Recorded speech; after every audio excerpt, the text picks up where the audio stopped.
नबी करीम सल्लल्लाहु अलैहि वसल्लम का ये फरमान सुन लो, जिस घर में आयतल कुर्सी पढ़ी जाती है वहाँ क्या होता है। एक शख्स ने अर्ज किया, या रसूल अल्लाह सल्लल्लाहु अलैहि वसल्लम, मुझे ऐसी चीज बताएं कि मुझे उससे नफा हो। फरमाया, आयतल कुर्सी पढ़ा करो, अल्लाह तेरी और तेरी औलाद की तरफ निगाह रखेगा और तेरे घर यहाँ तक के तेरे हमसाए और इनके घर भी अल्लाह की हिफाजत में होंगे। हजूर नबी करीम सल्लल्लाहु अलैहि वसल्लम का इरशाद है, जो शख्स हर फर्ज नमाज के बाद एक बार आयतल कुर्सी हमेशा पढ़ता है, जन्नत उस पर वाजिब हो जाएगी। जन्नत और उसके दरमियान सिवाय मौत के कोई चीज हाइल न होगी। एक शख्स ने नबी करीम सल्लल्लाहु अलैहि वसल्लम से अर्ज की कि या रसूल अल्लाह सल्लल्लाहु अलैहि वसल्लम, मेरे घर में खैर और बरकत नहीं। आपने फरमाया कि तुम आयतल कुर्सी क्यों नहीं पढ़ते। आज हम आपको एक बहुत जबरदस्त वजीफा बताएंगे। कोई ऐसा शख्स जिसे लगता है कि मेरे काम में रुकावट या बंदिश है, तो ये वजीफा उस शख्स के लिए बहुत फायदा मंद होगा। दोस्तों, इस वजीफा में आयतल कुर्सी को एक खास तरीका से पढ़ा जाता है।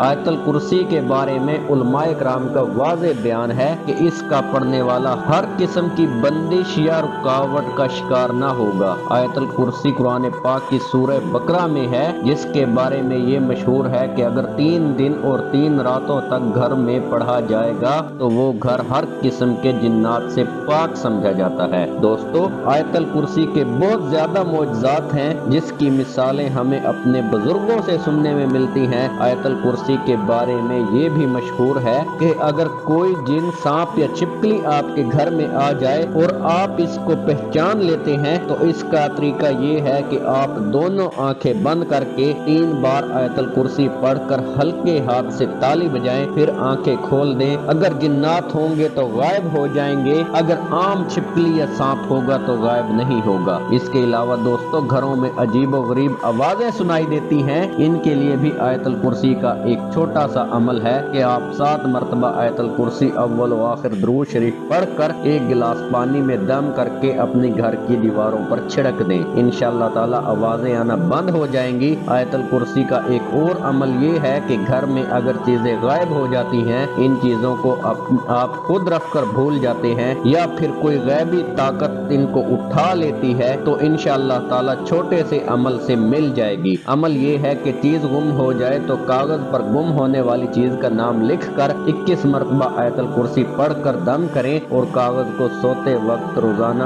अपने सरहाने रख कर सो जाएं। इंशाअल्लाह इस चीज का बहुत जल्द ख्वाब के जरिए पता चल जाएगा। आयतल कुर्सी का खास मुजर्रब वजीफा खत्म होने से पहले ये बंदिश रुकावट खत्म हो जाएगी। उम्मीद है आज की वीडियो आपको हमेशा की तरह पसंद आई होगी। दुआ है अल्लाह ताला हम सब की जायज हाजात पूरी फरमाए। आमीन या रब्बुल आलमीन।